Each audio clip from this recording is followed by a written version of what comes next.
In this one, I'm going to read out Fadhbanna Sira. Make sure to listen to this or download it if you want to study while you're on the go or just to understand how the words should sound. Pictiúr a hain.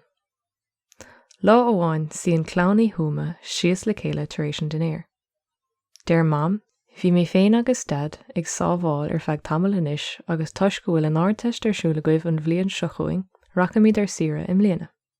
Deir dad go ndearna sé píosa taide ar an Idirlín agus go rachaigh sé go dtí an gníomhar taistil ag an deir seachtaine chun níos mó eolaithe áil.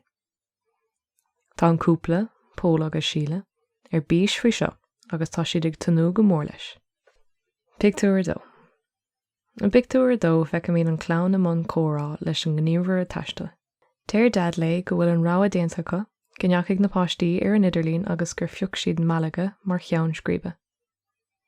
Deir si go bhfuil rá mór óstáin ann agus go bhfuil ionadaí acu ann. Tá spáinann si roinnt óstáin dóibh. Tá níon óstáin óháin go háirithe le Síle agus Pól mar go bhfuil áisina úntach ann. Féacann sé compordach agus tá sé lonathe is siomh ma, lárnach. Pictiúr 3. Sa pictiúr seo sruiseann an clown ar Fort Malaga agus chuireann an tonadaí taistil fáilte rompa. Tugann sé iver fóin dóibh agus deir sé leo gléocha chur air mar tá aon aibecha. Tá scetamíní an dahan ar an gclown a bheith ann faoi dhearr.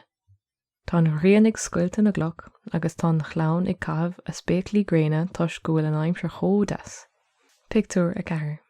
Téann muintir í húma go dtí an óstáin dar bannam Hotel Sal. Tá úna agus staisiúnartha mar tá an seomra go hangis agus go thomláin bonós ceann. Is léir nach raibh sé glánta ar feadh tamil agus níl an labba déanta fiú. Téann an tathair go dtí an fáilteoir chun gearán a dhéanamh faoi crá an tomra. Deir sé go bhfuil fánathar fannacht an óstáin eile. Ag an am céine, chuireann an bháthair gléic ar an ionadaí chun an scéile insint agus a míthóstacht a léirú. Pictiúr 5.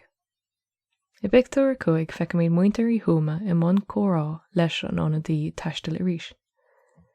Gabhann sé le scéal faoin óstáin agus míonn sé go bhfuil stailc ar siúil faoi láthair agus gur bééis sin an fá nach raibh an seomra glán.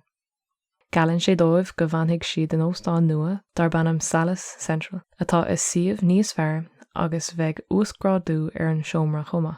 Sa pictiúr dearnach feictear an chlown ag ligannta scíthe ar thaobh na ling snáibhe ag an óstáin nua.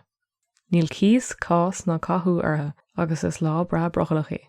Tá siad lán sástal ó féin inis, agus caitheann siad an lár fad ag súna na gréine agus ag snábh. Smuoinnín dad gur fíor an seanachil is sáil chun ré nach séan ma do rinne éigen.